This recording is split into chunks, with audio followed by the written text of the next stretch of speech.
Assalamualaikum warahmatullahi wabarakatuh. Alhamdulillahirabbil alamin.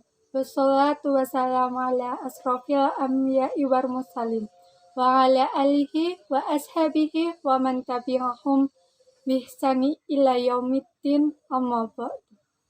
Segala puji bagi Allah, teriring doa dan keselamatan semoga terlimpah atas Nabi dan Rasul termulia, juga atas keluarga dan para sahabat, serta kepada yang mengikuti mereka dalam kebenaran sampai hari kiamat. Pertama-tama, marilah kita panjatkan puji syukur kehadirat Allah Subhanahu wa Ta'ala atas limpahan rahmat dan nikmatnya.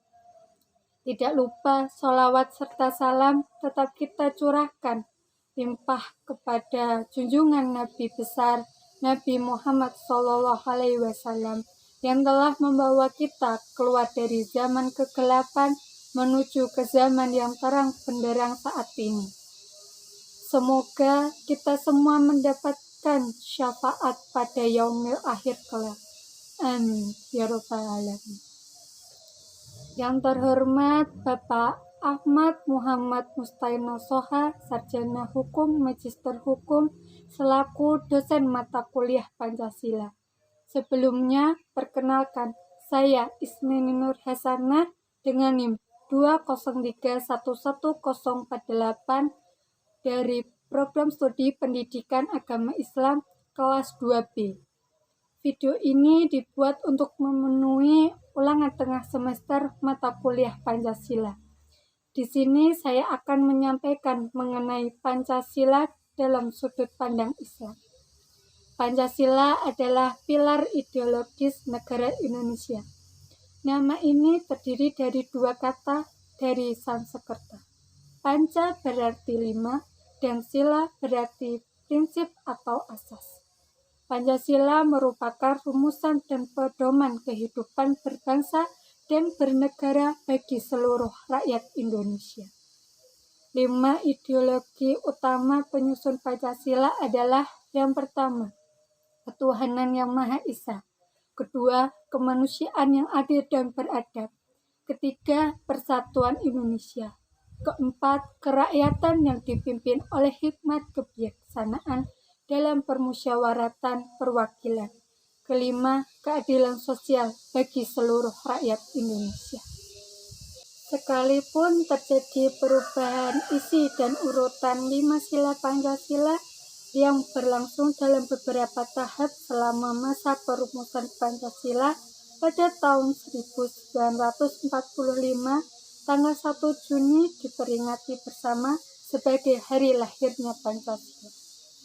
Pancasila pada hakikatnya memiliki multifungsi dan kedudukan bagi Negara Kesatuan Republik Indonesia, yaitu sebagai jiwa bangsa Indonesia, kepribadian bangsa Indonesia, dasar negara Indonesia, pandangan hidup bangsa Indonesia, sumber dari segala sumber hukum bagi negara Republik Indonesia, perjanjian luhur bangsa Indonesia pada waktu mendirikan negara, cita-cita dan tujuan bangsa Indonesia.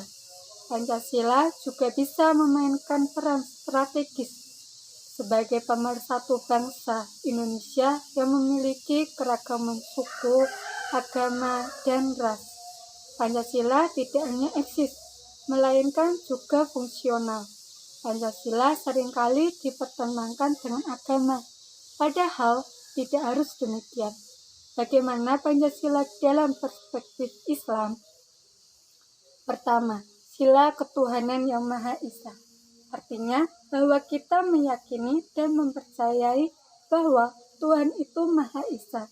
Hal ini menegaskan bahwa Sang Kholik itu tunggal, sebagaimana yang tertuang dalam Quran Surat Al-Ikhlas ayat 1. Juga di ayat lain dan surat lain, Huwallazi la ilaha illahu, yang artinya Dialah Allah yang tiada Tuhan selain Dia. Quran Surat Al-Hajj ayat 23. Demikian juga ditegaskan oleh Rasulullah SAW. bahwa Islam itu didirikan atas dasar 5 perkara. Ini persaksian bahwa tidak ada Tuhan kecuali Allah dan kesaksian bahwa Muhammad itu utusan Allah.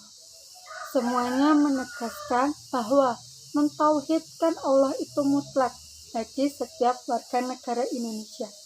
Walau sudah fix rujukannya, apakah warga negara bahkan pejabat kita sudah amalkan sila pertama? Sudah, namun faktanya masih belum menggembirakan. Semua wajib bertekad untuk meningkatkan iman dan takwanya. Kedua, sila kemanusiaan yang adil dan beradab. Kita harus menjunjung tinggi nilai-nilai keadilan dan keberadaban dalam pergaulan antar manusia. Tidak ada yang saling menzolimi. Allah tegaskan dalam Quran surat Ar-Rahman ayat 9, dan tegakkanlah timbangan itu dengan adil, dan janganlah kamu mengurangi neraca itu. Juga Rasulullah SAW bersabda, wahai manusia, sesungguhnya yang membinasakan orang-orang sebelum kalian adalah kita, orang terhormat di antara kalian mencuri. Mereka menggembirakannya, namun jika yang lemah mencuri, mereka menghukumnya. Muttafaq alaih. Keadaan mutlak harus ditegakkan, tidak boleh pandang bulu. Jika terjadi kecurangan dan ketidakadilan, maka kehidupan antar manusia tidak pernah aman. Dibayang-bayangi oleh ancaman. Selain daripada itu, kehidupan manusia harus diwarnai dengan perilaku beradab. Allah Subhanahu wa Ta'ala berfirman dalam Quran surat Al-Qalam ayat 4 yang artinya, sesungguhnya engkau Muhammad berada di atas bumi pekerti yang agung. Sedangkan Rasulullah SAW bersabda yang artinya bahwasanya aku Muhammad diutus menjadi Rasul tak lain adalah untuk menyempurnakan akhlak mulia. Hadis riwayat Bukhari. Hal ini semakin menegaskan bahwa adab dan akhlak sangatlah penting dalam kehidupan sehari-hari bagi setiap warga Indonesia. Insya Allah, otomatis bisa berbuat adil dan akhlak baik antar sesama. Ketiga, persatuan Indonesia. Kita harus menjunjung tinggi nilai persatuan dan kesatuan. Walau kita beragama suku, agama, bahasa, dan ras, tetapi kita satu, yaitu Indonesia. Allah Subhanahu wa Ta'ala berfirman dalam Quran surat Ali Imran ayat 103 yang artinya, dan berpeganglah kamu semuanya kepada tali agama Allah, dan janganlah kamu bercerai-berai. Yang diperkuat dengan sabda Rasulullah SAW, al-jamaah adalah rahmat dan perpecahan adalah azab. Hadis riwayat Ahmad. Kedua rujukan menegaskan betapa pentingnya persatuan Indonesia dan nasionalisme, sehingga pada tahun 1919 keluarlah jargon Hubul Waton Minal Iman, yang artinya mencintai negara sebagai dari iman. Ki Haji Al-Wahab Hasbullah. Semangat persatuan bukanlah hasil konvensi rakyat Indonesia, melainkan disemangati oleh nilai-nilai agama yang memandang akan pentingnya jamaah atau persatuan. Untuk menjaga keberlangsungan Indonesia, common vision harus lebih diutamakan, bukan pribadi, kelompok, golongan, atau parat. Dengan begitu, NKRI kan terus terjaga, bersatu kita teguh, bercerai kita runtuh. Keempat, kerakyatan yang dipimpin oleh hikmat kebijaksanaan dalam permusyawaratan perwakilan. Kita seharusnya menjunjung tinggi wisdom dan musyawarah dalam menegakkan politik nasional. Hal ini sejalan dengan Islam yang tertuang dalam Quran surat An-Nahl ayat 125 yang artinya, Serulah manusia kepada jalan Tuhanmu dengan hikmah dan pelajaran yang baik, dan bantalah mereka dengan cara yang baik. Demikian juga dalam Quran Surat Ali Imran ayat 159 yang artinya, dan bermusyawarahlah dengan mereka dalam urusan itu. Kemudian apabila kamu membulatkan tekad, maka bertakwalah kepada Allah Subhanahu wa Ta'ala. Sesungguhnya Allah menyukai orang-orang yang bertawakal kepadanya. Yang dikuatkan dengan telaah bersabda Rasulullah Shallallahu Alaihi Wasallam kepada Abu Bakar dan Umar, apabila kalian berdua sepakat dalam musyawarah, maka aku tidak akan menyalahi kamu berdua. Hadis riwayat Imam Ahmad. Begitulah ayat Al-Quran dan hadis Rasulullah. Bahwa kita dalam berpolitik sangat diperlukan pikiran dan sikap yang bijak, dengan melibatkan hati nurani dan martabat.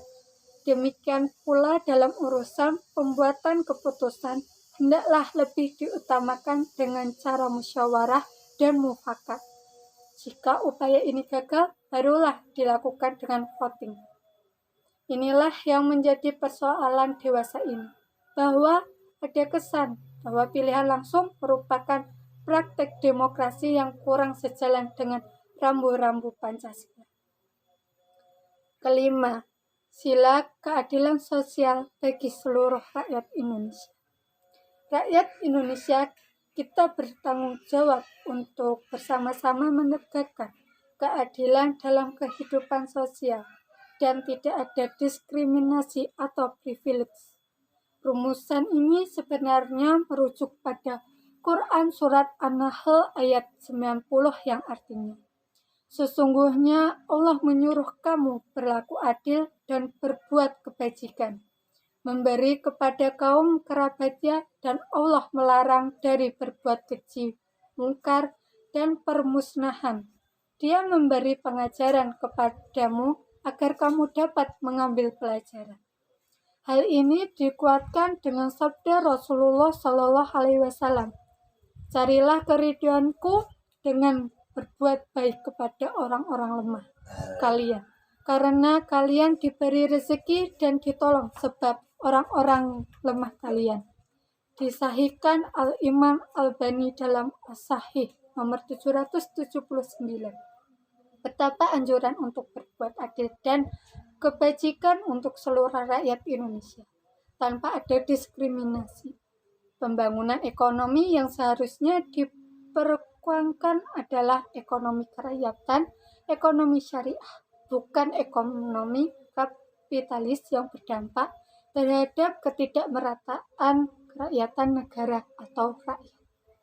Demikianlah, setelah memperhatikan uraian tersebut, kita semakin mengetahui betapa Islam telah berkontribusi banyak terhadap tegaknya konsep Pancasila.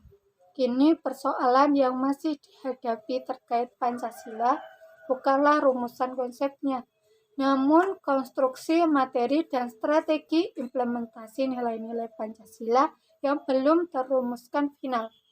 Di samping perlu ditunjukkan political will-nya para pemimpin di semua level dan sektor di bawah presiden dan lembaga lainnya yang terkait.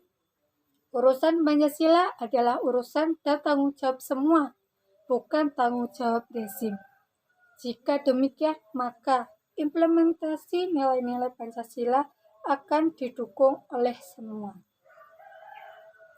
Demikian video yang dapat saya sampaikan. Mohon maaf apabila terdapat salah kata, salah ucapan. Akhirus salam. Wassalamualaikum warahmatullahi wabarakatuh.